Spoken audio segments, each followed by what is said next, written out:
The best progress I've ever made in my fitness, aside from competing in untested powerlifting, was when I started to really look at how my training sessions were structured.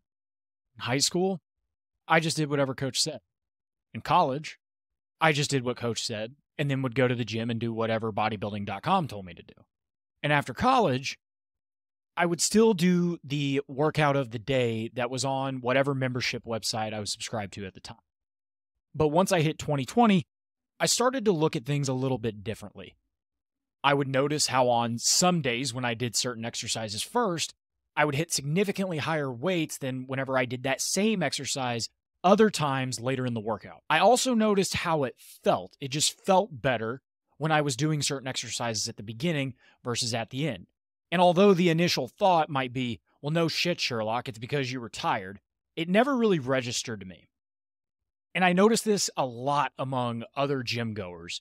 What should be obvious isn't always so obvious, because you see, how much energy we use on one exercise will affect how we perform on the following exercise. And certain exercises require more energy than others to perform due to a few different factors, such as how many muscles are involved, how close we get to failure, and how much internal stability do we have to create in order to perform a particular movement. Not only do these affect how much energy we use, but with each set after the first set of a particular muscle group, and even arguably the workout, the stimulus return for muscle growth slowly declines as overall fatigue starts to build in our body. So in order to maximize how much muscle we want to build, it also becomes a question of how efficiently do we use our energy. And this is why exercise order in your training program matters. The structure of our training will dictate how much stimulus we can provide to the target muscle or tissue that we are trying to build. So we need to structure our workouts in such a way that allows us to utilize energy to provide the maximum amount of growth stimulus possible and mitigate fatigue due to prior exercises so we can train as efficiently as possible for the energy that we have available. So let's take a look at our workout structure. There are plenty of guiding principles that can dictate how we structure our workouts, but the primary one we want to look at is stability, specifically both internal stability and external stability. When it comes to building muscle,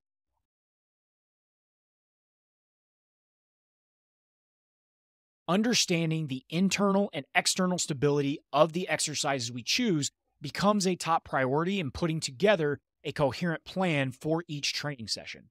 So measuring the external stability of an exercise comes down to two primary factors. What modality are we using, and what is our base of support during that exercise? So when I'm talking about modality, I'm referring to kettlebells, dumbbells, barbells, cables, machines, etc. And for our base of support, this is going to be single leg, single arm, standing, seated, lying. Your base of support is important to consider because the less of a base of support you have to your body's center of mass, the more internal stability or the demand on other body muscles to stabilize you will have to provide in order to drive maximum stimulus. So together, the above two factors dictate, one, how much of our energy expenditure for the movement is allocated to the target tissue, and two, how much is allocated to stabilizing other muscles to maintain position required to stimulate the target muscle.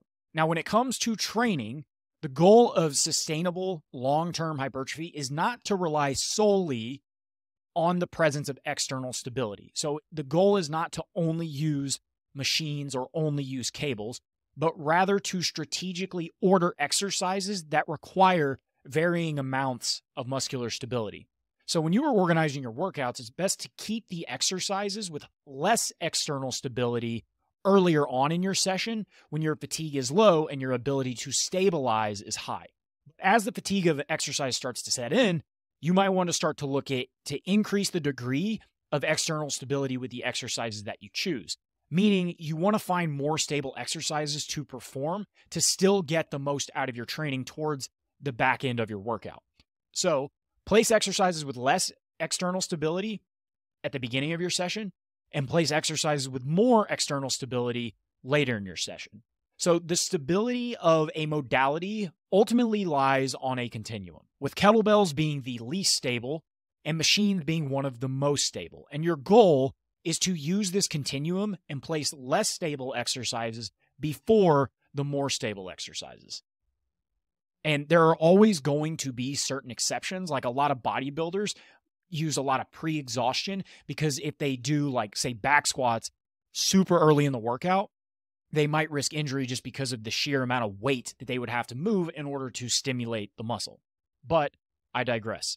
With kettlebells being on the least stable and machines being one of the most stable. So your goal is to use this continuum and place the less stable exercises before the more stable ones. This will mitigate fatigue because more stable exercises have a broader base of support and thus will require less internal stability or stability from your own muscle co-contractions, as opposed to those that will require more. For instance, if we do a kettlebell shoulder press, that will require much more stability from your core, spine, and even other muscles surrounding the shoulder, as opposed to something like a machine shoulder press where you can put maximum output into just working the target muscle because the stability is already taken care of with the machine.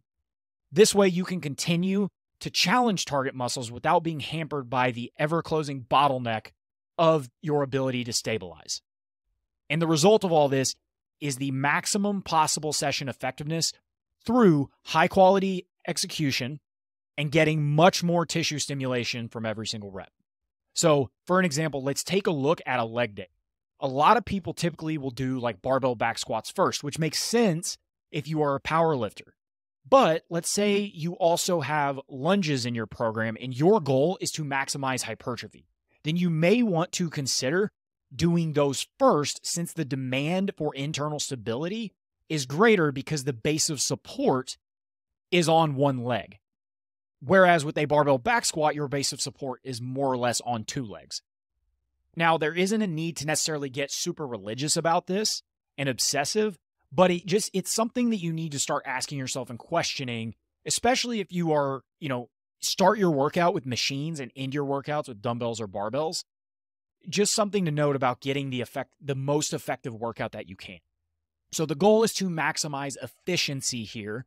So now you can take this knowledge and apply it to your own program in order to get maximal output. If this helped, leave a comment. You have any other questions, want to continue a conversation, I'm happy to do it. So until next time, peace.